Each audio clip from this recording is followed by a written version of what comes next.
Hi, yes, hi. So whenever I come on stage, my mission is threefold. I want to entertain you, I want to teach you something, and I want to blow your mind. And today, I'm going to talk about something that has been blowing my mind for the past decade or so. So imagine it's the year 2085, and you're something like 90 years old, but your body is strong, and your mind is clear, and you got plenty of savings. Life is good. You're hiking in mountains with your great-grandchildren like you're 30. In fact, at 90, you are biologically and financially wealthier than you have ever been. Why? Because two quiet revolutions changed the world. One in how we save, the other in how we age. My name is Ioni Appelberg. I am a doctor, author, and YouTuber. And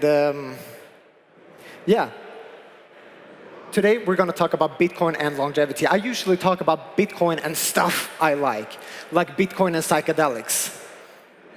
No hands up? Okay, yes. Or Bitcoin as Kardashev Type 1 money. Big picture stuff. Today is no different. Today we're talking about Bitcoin and longevity.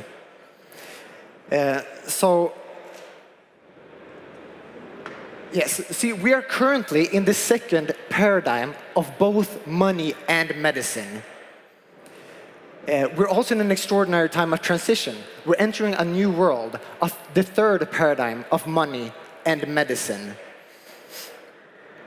And so we're entering an age of sound bodies and sound money. And this is radical. This blows my mind every day. And there are some striking similarities between these two revolutions, and that's what we're talking about today. So let's go. First, some definitions. So what is money? Well, money is a ledger. It is all forms of money are ledgers. And a ledger is a collective memory system of past economic events. Yeah? Let's see it. And, oh, this is going too fast. What is happening? Sorry, let me fix this. Here we go. There we go. And money needs to serve three functions. It needs to be a store value, medium of exchange, and unit of account. And money is a magical technology. It is a magical technology. It is a technology that lets you store and safeguard the value of your labor in a token that can move in time and in space. It is also a technology that lets us coordinate the workforce and coordinate our resources. And it lets us cooperate across continents and generations. People who don't speak the same language, come from different cultures, will never meet and operate under vastly different ideologies. Money is the seed of civilization. And if that seed is rotten, we're going to have a rotten civilization. And what is commodity money? Well, commodity money is money without an issuer. It can be either physical, like gold, or digital, like Bitcoin. And the purpose of commodity money is twofold. One, it embodies the ledger. And the second is, you can think of the ledger as an abacus. You have the abacus, that is the actual ledger, and the beads on the abacus, you can think of those as the tokens that move within the monetary system. And we need the beads, the tokens, to update the ledger and keep track of past economic events. So gold is also a ledger. It's just that the gold ledger is ethereal. It's in the idea world. So gold is not very good money because we don't see where the money is or how much money there is. But gold physicalizes its ledger with atoms. And in the Bitcoin network, we have Satoshis that embody the Bitcoin ledger in cyberspace through math and energy. Atoms, math, and energy. And what is longevity? What is longevity medicine? Well, the correct term is biogerontology, and it is a new and emerging field of medicine. And is upending an entire paradigm of medicine. Whenever I explain what biogerontology is, I say that it is a new and emerging field that addresses the root causes of our age-related illnesses by tackling age itself. And I use an analogy for this. This is a good one. You're going to like it. So imagine that you have a CD, and on that CD there's music. The music represents your DNA. Then there's the surface of the CD. That's your epigenome. Epi meaning above, genome your DNA. Then there's a little laser thing that reads the music. Those are your transcription factors that read the DNA. Every one of you, each and every one of you, has the genetic blueprint of a 20-year-old version of you in every cell of your body. It's just that over time, that code gets harder and harder to read because of epigenetic alterations. But the music is still there. It just doesn't sound as good. So what biogerontology aims to do is to reprogram the epigenome, polish the surface of the CD, so that we can again play back the music with high fidelity, play back the music of a 20-year-old body.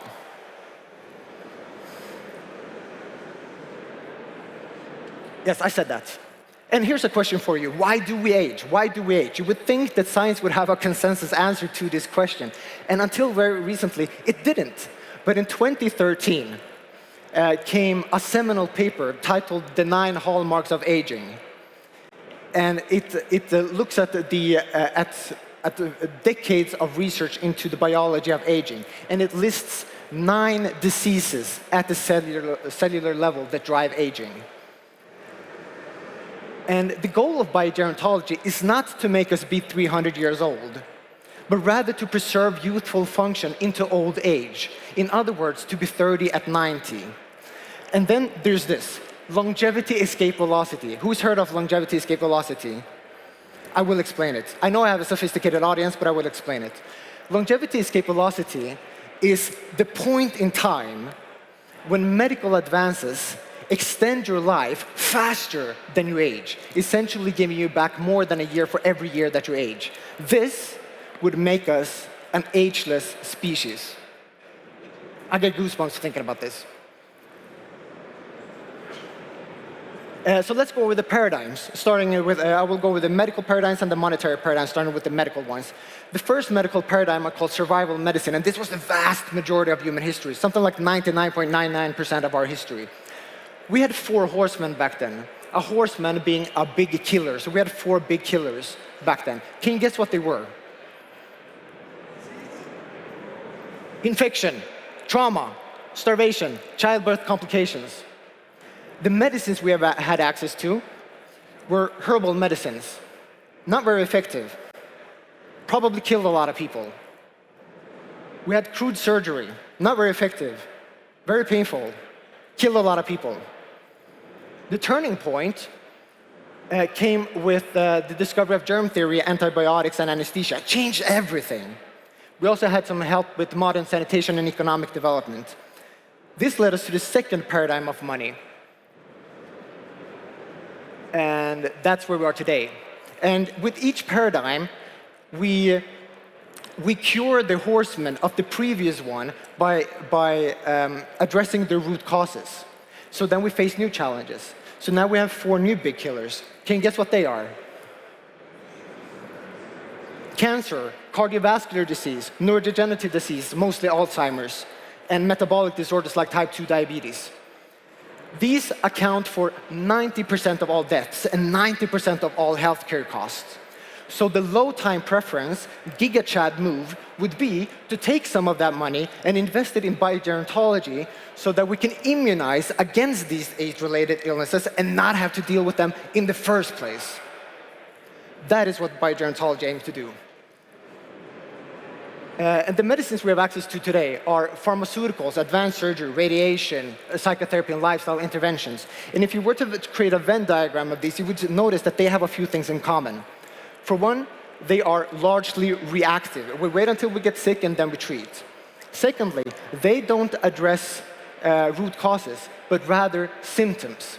And here's where I want to change your mind on something. See, these diseases, they are not primary diseases as we tend to think of them today.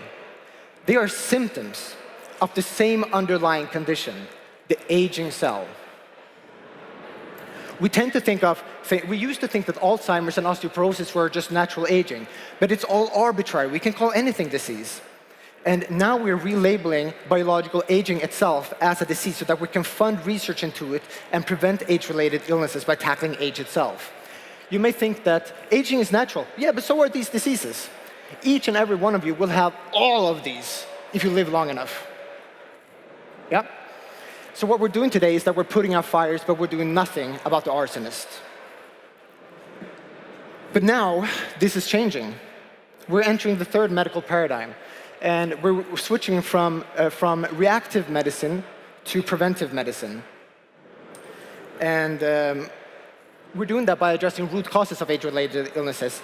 So, addressing therapies for the 9 hallmarks of aging. And I list a few of them here. These are underway. These are showing very promising results. The second one here, epigenetic reprogramming, that is the CD analogy. So, let's go with the monetary paradigms. Equally fascinating. First monetary paradigm, I call it natural money. This was the vast majority of human history as well, just up until the 1900s.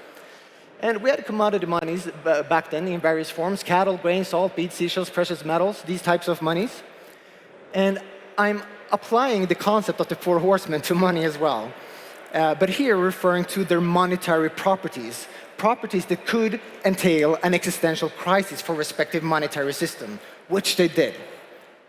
And they are poor portability, poor divisibility. They were easy to confiscate and they had verification problems. And they were inflationary. I don't think you had a lot of verification problems with cattle, for example, but you definitely had divisibility problems. And the turning point came with the industrialization of the world. We started trading over larger and larger distances. So we needed money that moved faster. We needed less friction in the economy. We needed money that was safer, easier, and cheaper to store and move. So what we did was that we took our gold, we handed it into commercial banks, and we got paper receipts in their stead. And we started trading those paper receipts instead of the gold. And this was the first seed to the fiat system.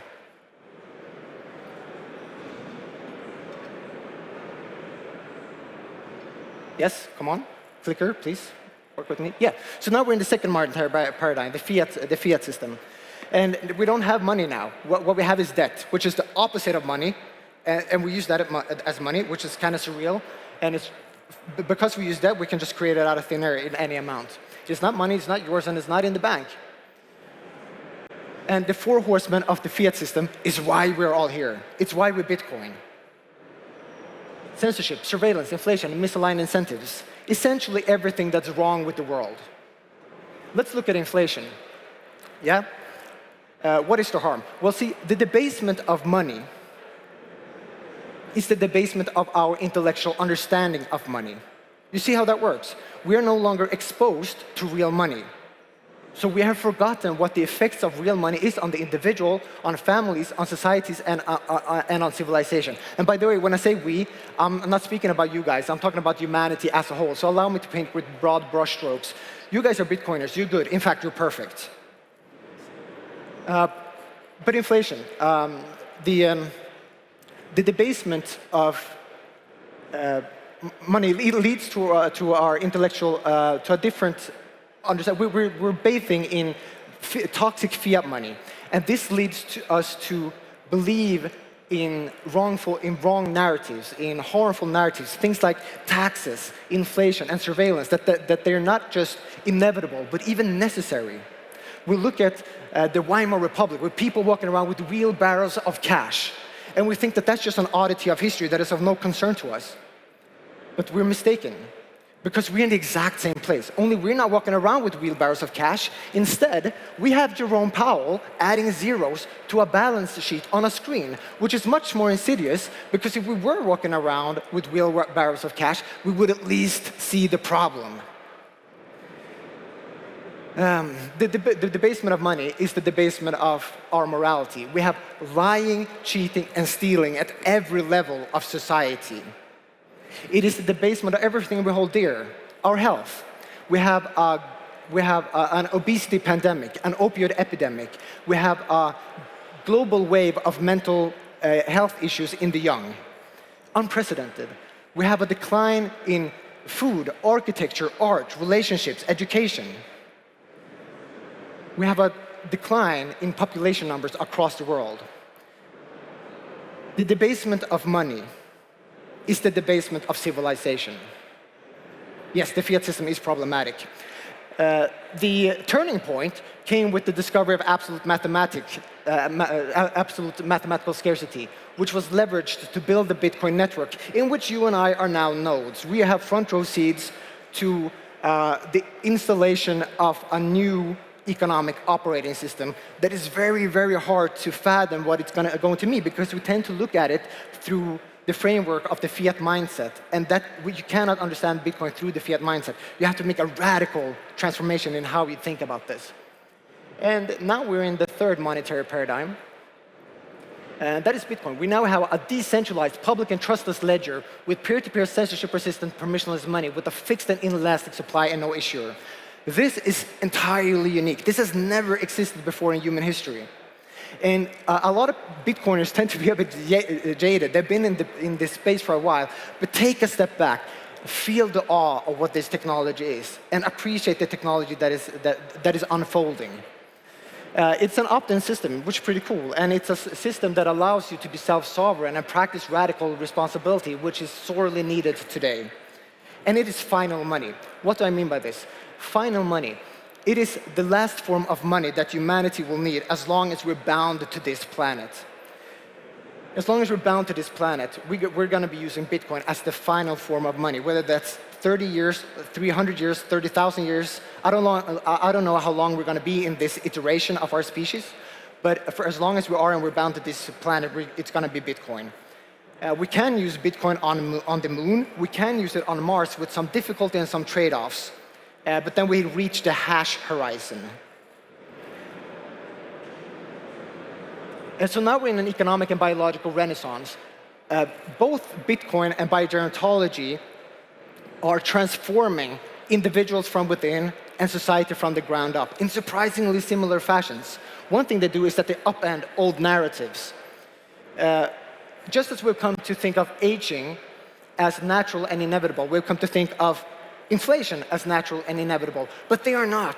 They are inherited dysfunctions. And I choose these words with care. They are inherited and they are dysfunctions. Furthermore, they address root causes, not symptoms. So we have biogerontology that prevents the four horsemen of disease. How? By rejuvenating the aging cell. And then we have Bitcoin that absolves the four horsemen of fiat money. How? By rejuvenating money. And here you have to understand what rejuvenation means. Rejuvenation is restoration of function. Okay, right now we don't have money. What we have is state-controlled, inflationary surveillance tokens.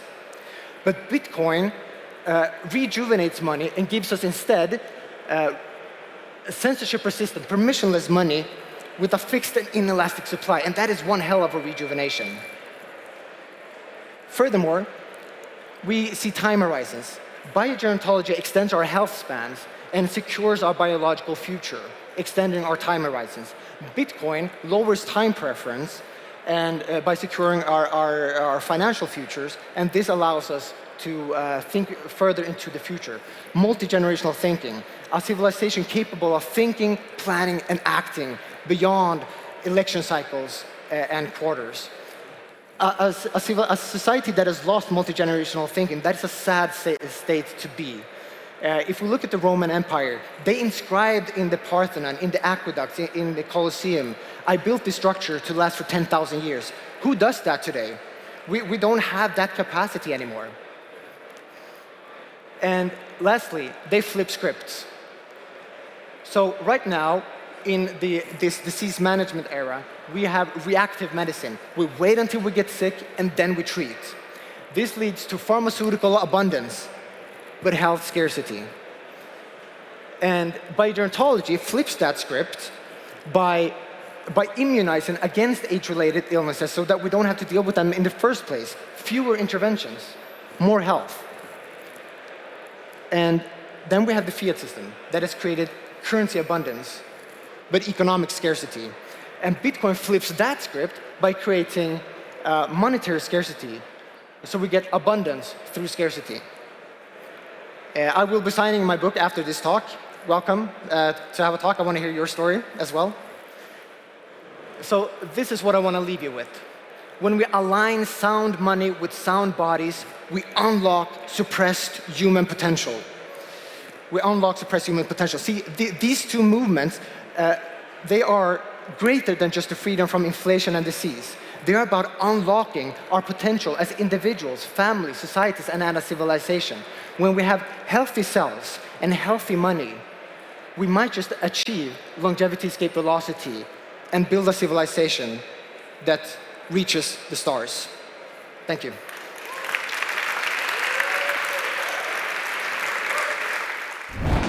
Secure your BTC Prague 2026 ticket at the lowest possible price now.